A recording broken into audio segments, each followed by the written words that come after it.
Hello, welcome to the final conversation in this five-part series, The Fundraiser's Pledge.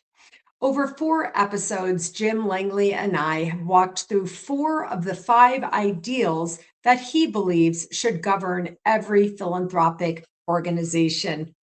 I'm going to review the first 4 ideals with you to remind you where we've been. The first ideal: to build a stronger community of shared purpose, lead with values alignment, not organizational need. The second ideal: to create lifelong partnerships, pursue the relationship, not the gift. The third ideal: optimize the full potential of each partner, see the whole person, not just the donor. And the fourth ideal: to ensure all funds are used for their stated purpose. Transparency is the infrastructure of trust. I want to welcome back Jim Langley to the stage. Wow, Jim, what a journey this has been. It's been a great deal of fun, Susan, and I feel something is happening in terms of framing a set of arguments that will be really helpful to any number of nonprofits. Today, Jim, we're going to close out this conversation with the fifth ideal. I'm going to read the fundraiser's pledge for ideal number 5 now. We pledge to only ask for funds where we know we can deliver and document their impact, and to share the impact as it unfolds. Jim, you've said organizations have gotten slipshod by always being in a new campaign without circling back to show what was done with the last investment. That's kind of a damning phrase, and I want to invite you to unpack it. I think what's happening, Susan, in the nonprofit world is a lag with the changing philanthropic realities. So we're learning things by interacting regularly with donors and by listening to frontline fundraisers. And I'm not sure the message is getting to the top. So again, I don't want to impute to anyone ill intent, but to say key messages aren't getting through, and this is a big and persistent one. Maybe 30, even 40 years ago, I started following Penelope Burke, and she would run a mood of donor survey. Every year, she would ask a group of donors in Canada and in the United States, would you consider giving more this year than last year? And if so, why? What would be your criteria for doing so? And the number one answer for decades always was, well, if I had more money. But what started to happen over the years was moving up the list was this answer, if I better understood the impact of my giving. So it was like that horse coming out of the pack, and it kept moving up and moving up. And then it moved up to number 2, and then it was almost equal with number 1 and just stayed there. And every subsequent survey is saying the same thing, that donors are not just asking, but they're clamoring for more evidence of impact. And sometimes we get grouchy about this and say they don't trust us or something's wrong. We must understand that represents a huge opportunity, a thirst, a hunger, if we'll satisfy it. The other thing is there's a person posting recently on LinkedIn who's drawn a lot of attention by making, I think, a reasonable claim, and that is donors don't want a relationship. They want evidence of impact, that we're getting a little too soapy about get to know your fundraiser or your nonprofit leader. And, the relationship will bear the fruit. I think it's partly right, but I would add a caveat to it. They don't want a relationship until we can prove impact. They want a relationship, but there's Yeah. a criteria now being put forward. I'm not going to throw money over the transom. I'm not going to subsidize the place. I'm not going to give to your favorite bucket or fund. I would like to have something that is more personally satisfying, that allows me to know of all the places I could give, I'm giving to a place that's making a difference in an area that I care about. We can't escape it, Susan, whatever our point of view is. We can't wish it away. It is the most prevalent, prominent philanthropic reality, expectation. And if we're going to close the gap between what we want from donors and what donors want from us, we've got to get better at this. It's not using the word impact, it's providing concrete evidence of how private funds have advanced the mission in concrete ways. Jim, one of the things that you're reminding me is decades ago, people gave from loyalty. They gave to the United Way without a lot of information and fanfare. I always give. They gave to organizations that their parents gave to. We had loyalty in giving. And as we've come further this way, there's one thing that we know about millennials, baby boomers on the cusp of this, Gen X, but the millennials, they want to know what their money is, what it's doing. They do want relationships. I went back to the ideals, and then you said, no, they do want relationships.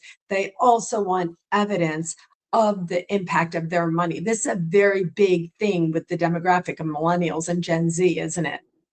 Yes, and you made such a good point is that those of us who were around in fundraising years ago, decades ago, were the beneficiaries of this very trusting group of people. And there are still significant remnants of them, but those are the older generation, the World War II generation. And I'd say the first 10 years of the baby boom, pre kind of Vietnam Watergate baby boomers. In other words, before that was a kind of a shaping influence. But look at the overall pattern. They tend to live in one town, work one job, be married to one spouse, be loyal to high school friends, or remain, right? We can bemoan the passing of that time, but it is past. It's past. And so you're dealing with a new set of sociological realities. And I also think, one, people less trusting of institutions for very good reasons, if you listen to them, where they felt institutions faltered, let them down, didn't keep their promises, but also then bringing more of themselves. But the bringing more of themselves and their expectations and values is really good for philanthropy. The more we bring ourselves into the equation, the more we give, the more satisfied we are, the more likely we are to give. So we could start a much more virtuous cycle here philanthropically if we can better satisfy this desire. I went back again to look at the ideals because the ideal you just stated is ideal number 2. They want to be in partnership. We want to be in partnership with them. And so this is very, very important, and it's a vitally important for fundraisers to understand. And the new way with focusing on metrics and analytics, I always say, don't get me wrong, I understand the need for it, but I think we kind of went a little bit too far in that Yeah. direction. And those statistics that you gave us in the last video about the reduced number of households as donors was quite shocking, 75% to 45%. This is a big number, and that says to me opportunity, Jim. That's what it says to me, opportunity. And so kind of bringing the framework, in full circle, Jim, we've talked about the 5 ideals, this last one being evidence of impact of giving. What does it look like when an organization is actually like living with these ideals? What does that look like? What does that feel like? It feels like the rebuilding of community, right? That we remind ourselves what is at the heart of community, which is shared ideals, shared values, and then to act on them. That is at the heart of community. It is at the heart of democracy. Let us not forget that democracy was an ideal. And within that ideal were some revolutionary thoughts, including everyone was created equal and we have a right to pursue happiness. Probably the most radical idea ever. So, what we're saying is if we can become more forward in saying, these are the values and the ideals by which we live, this is what we commit ourselves to, this is what we as leaders, as nonprofit organizations pledge to you, I think it strikes exactly the right tone at that time, Susan, that creates opportunity.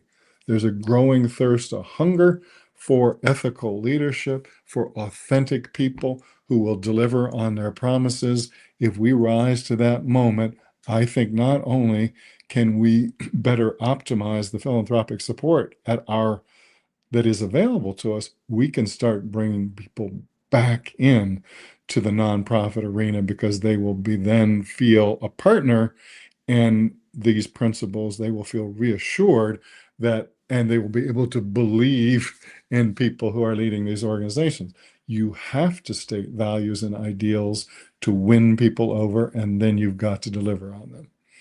I mean, Jim, I'm hearkening back to our other video series, the 3 deep yearnings that donors have to believe in something, to belong to something, and to better something. And what you just spoke out again speaks to me for millennials and Gen Z. We in this industry, I was thinking this as you were speaking, we in this industry, we have an answer to a big problem of Yes. today, right? Yes, exactly right. Here we are in this increasingly virtual world trying to find meaning. The nonprofit world has so much to offer the human spirit. And in some cases, the human spirit that has moved away from organized religion is looking for the next alternative. So I'm not suggesting we have to become religious, but we have to have the ideals of a faith-like approach so that people will believe in us, belong, and believe by working with us, something will get better. So they all come together. The deep donor desires require us to state values and to make a pledge to keep those values. I have a quote from you. I'm reading it directly that says, when an organization embeds all 5 ideals into its culture, fundraising ceases to be a department and becomes an expression of who the organization is. This is like, this is soothing to my soul, Jim. Well, that's what's happened is we've separated these functions such that when I intersect the path of an organization, I'm met with fundraisers who are showing an interest in me, making promises, but they may be making promises that the organization isn't aware of or prepared to keep. So imagine if we bring all this together so that a person knows anytime you're approached by an organization, there is a unifying set of ideals and an accountability within that you speak with one person, that they are representing all, and they have the full faith and credit of that organization behind them. This is what's required.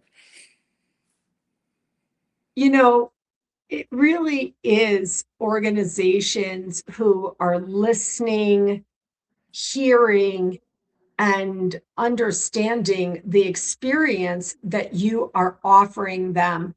Opportunity is ripe for these organizations because people are desperately seeking this. They're desperately yearning for this and to be to be in connection with your mission. These ideals are not a new strategy. They're basically a return to what philanthropy has always been at its best. Still, in all, we never really go back. We learn from where we've been and we go forward. Isn't Yes. that what I'm hearing you talk about here? That's exactly right. We are reawakening these ideals, these deep desires that are within all of us. All caring people are thinking along these lines, looking for these opportunities. So imagine if we start to say things that people find reassuring, encouraging, inviting, and inspiring, and we deliver on them. And imagine, Susan, if we can't make this simple pledge, what does that say? There's an Mm. alternative. It's a choice. Let's make the right choice, hold ourselves to these ideals, deliver on them, and watch the community that will be built and how fundraising will be a natural outgrowth of shared concerns. Wow, I just want to really take that in. Pledge shared purpose, pledge partnership, pledge to see the whole person, pledge transparency, and pledge to show impact. This is the fundraiser's pledge. You created a form for people to use, a physical document that they can sign, they can show, they can share with their donors. really showing the values and the commitment to the engagement on behalf of the world today. And I just want to say, Jim, we have discussed this idea that you're offering a day with Jim. And I've spoken to you a bit about it off camera, saying, what is this? Why are you doing it? What's the opportunity? And it comes up for me so much how I wish young fundraisers, also executive leaders, also board members would have the opportunity to sit with you and engage in these deep conversations and come out of a day with strategy and especially a feeling of hopefulness, Jim. Is that what you would offer? I do, Susan, and I think about a single day, 1 to 10 people, intimate gatherings in which we work on real issues, applying these principles that we've talked about in both of these believe, belong, and better, and these 5 ideals, or anything else that I've written that is appealing and makes sense to nonprofit leaders or advancement leaders. Let's sit down and say, how can you internalize those? How can you make those a part of your culture so that after a day you have a profound reorientation to something that is going to make your career more rewarding and your fundraising results much more significant? And I say amen to that, Jim. I want to say thank you so much. You can find Jim Langley at langleyinnovations.com.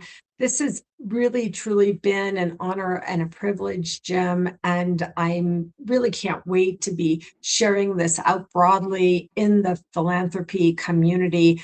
And I will be watching for the impact it makes. As always, Jim, thank you for sharing your wisdom here, and I'll see you soon. Thank you, Susan. I'm honored by your partnership.